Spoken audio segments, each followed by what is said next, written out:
What's up, everyone? Welcome to the last lesson of this wild chapter and actually this whole masterclass. It's been a crazy ride and I hope you enjoyed it with us. Today we are having a nice and sweet lesson. We will finish the post-production, we will talk some stories, and yeah, we will just apply feedback. We are really bringing this masterclass home. Let's jump right into it. So this is where we left last time, and this is the point when I saw the image for the very first time. Bart thought he's done, but not on my watch. Not just kidding. He wouldn't even think that he's finished after round one, so round one, there's always something. Anyway, that first impression, that initial contact with crystallized substance is a very important milestone when you work in a team or commercially.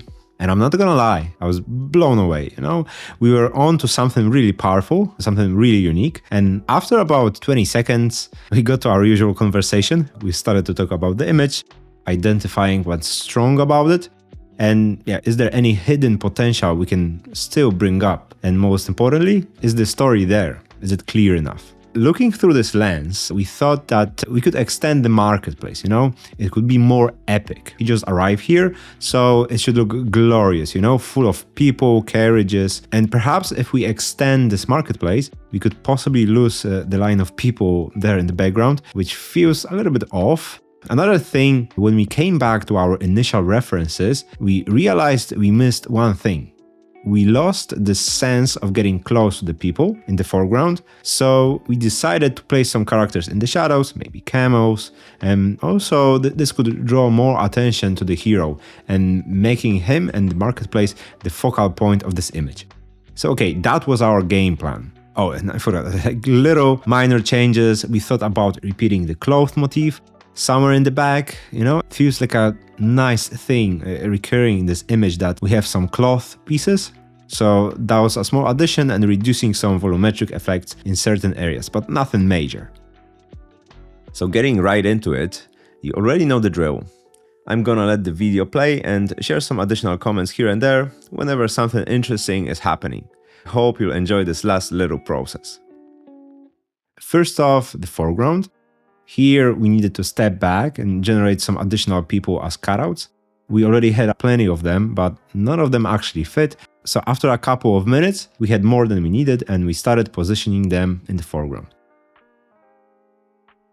The first thing to take care of is, of course, the values.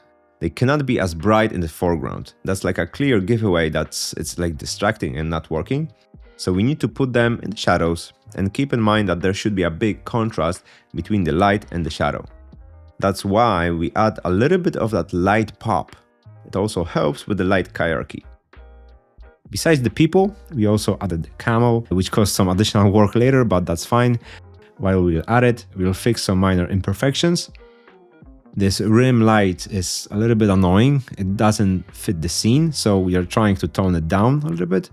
We don't want to blend it too much with the background, so we need to be careful with the values. Eventually it works and we can maintain the definition of the edge and reduce the feeling of direct light, so that's fine. Great. Next up, we finally go back to the 3D scene, which seems to be the most difficult revision. We need to modify the scene and overlay this on top of our rendering, but it turns out that it's quite a simple task.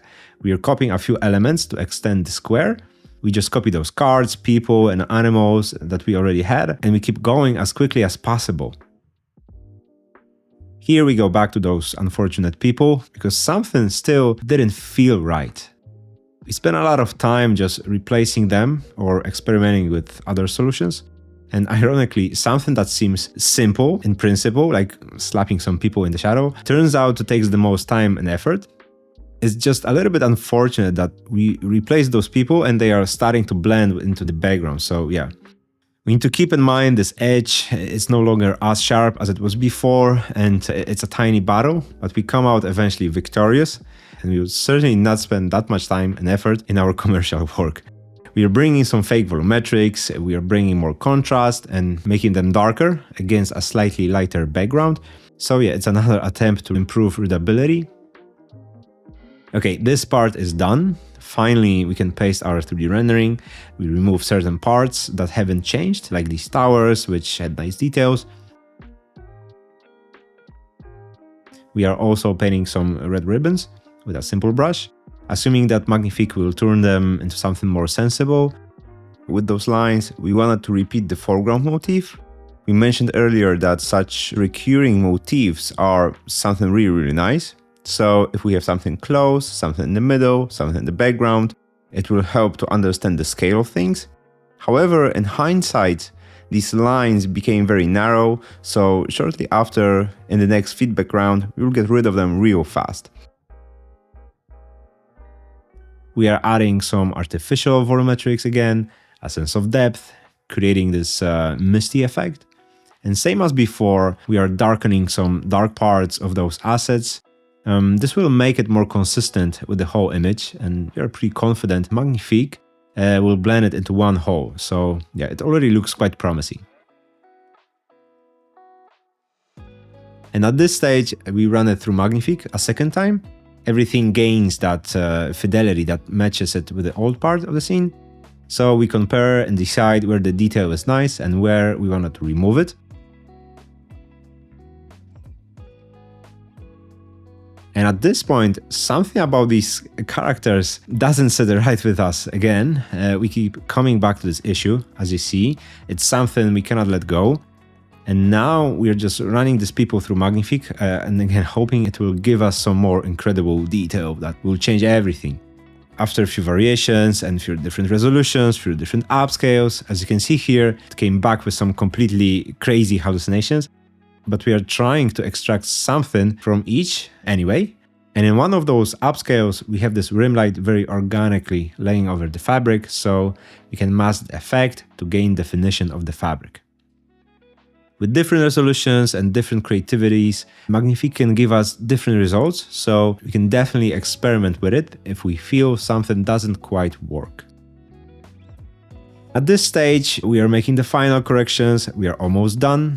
We run Magnifique the very last time, and at this point, we can suspect we will end up with something very micro contrasty with this HDR effect.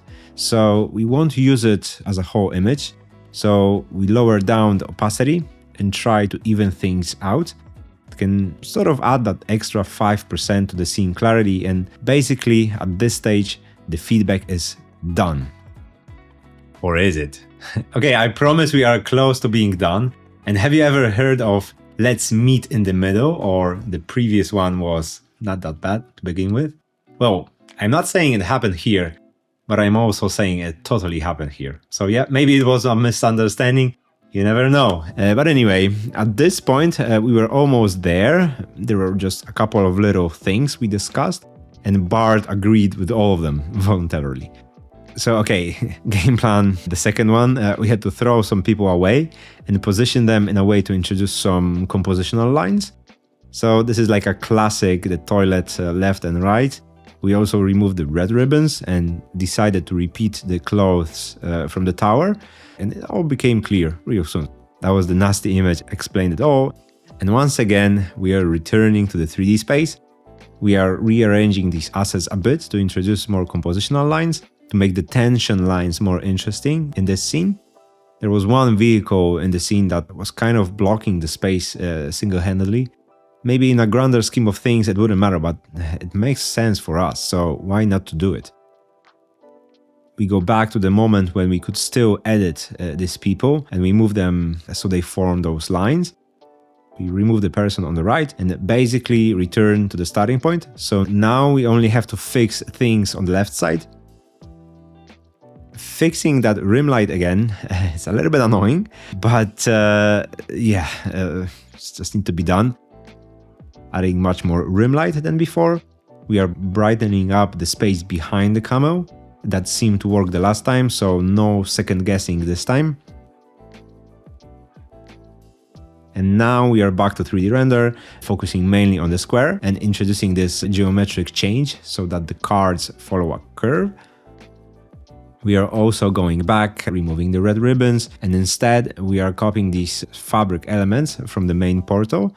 We want them to appear on the background structures as well. So we are copying these elements again to hang them on the poles in the background. And here the king of the design is having some sort of repetitions or like a recurring motif. Repetitions are inherently an element that makes something feel more designed. In our case, it's the color of the cloth and the color of the paint overs. They are like literally the same and they go hand in hand. You can also have the repetitions as, the same objects, but perhaps rotated 90 degrees and functioning as something else. Possibilities are countless, but yeah, just wanted to throw it out there that recurring motifs are king. And now we can transfer this fragment to Magnifique. It will blend everything together. We do the same Magnifique path for the foreground. We mask everything that is unnecessary. Additional vignette elements. And lastly, we run it through Magnifique again. We get that wild micro contrast, which is useless on its own. But by introducing it very selectively with a slightly lower opacity, we can decide where the detail will actually appear in the scene and which elements will come to the forefront, and yeah, which of them will be like more painterly. And although we did go back to the 3D stage, it wasn't on such a large scale. We mainly changed the wagons, and we are truly nearing the end of the work on the scene with just a few minor tweaks left, like a small gap in the beard, some minor details, but overall it seems like everything is set. And that's a done deal. So this is the final image in its full glory, and I absolutely love this piece. It would have never been possible if it was not for different AI tricks and high-level 3D, obviously. But yeah, I cannot wait to create another world. You know, what can I say? What a time to be alive. So that wraps up our training, What a wonderful journey it was. And at this stage, all I want to say is thank you so much for supporting us. Hope you had fun and like a cool adventure with us, and you enjoyed the bits of knowledge here and there. Once again, thank you so much, and hope to see you again in the future.